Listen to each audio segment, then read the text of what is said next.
Alors, je m'interroge sur le prix des tests, parce qu'on s'est beaucoup interrogé sur la vaccination et le prix du vaccin. Mais regardons combien ça coûte un test.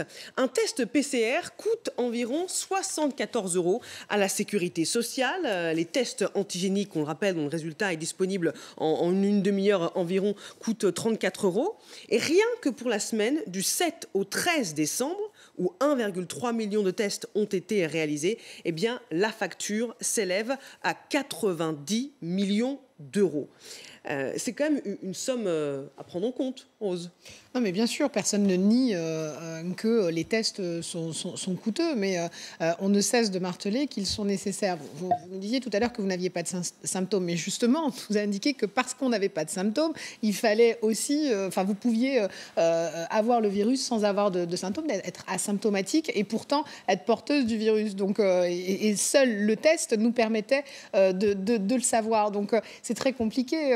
Puis on n'arrête pas d'entendre qu'il y a des faux positifs, des faux négatifs, qu'il faut parfois refaire le test, que si l'antigénique est positif, qu'il faut le confirmer avec un PCR. Enfin, il faut comprendre aussi que... Ah oui, c'est une bonne question que vous soulevez. Allez-y. Et ce qui est compliqué, c'est qu'on tente encore... j'ai le sentiment qu'on tente encore de culpabiliser les Français. C'est-à-dire que même quand ils se comportent bien et qu'ils respectent, ou en tout cas qui sont encouragés par, que ce soit les médias ou en tout cas les différents responsables politiques, et qu'ils vont se faire tester, on leur explique, alors attention, parce que là maintenant ça commence à nous coûter cher. Enfin, je ne sais pas si vous vous rendez compte, mais ça fait 8 mois qu'on est dans une crise sanitaire.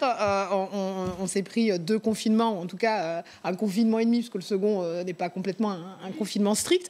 Et puis maintenant, la question des tests est soulevée sur leur coût.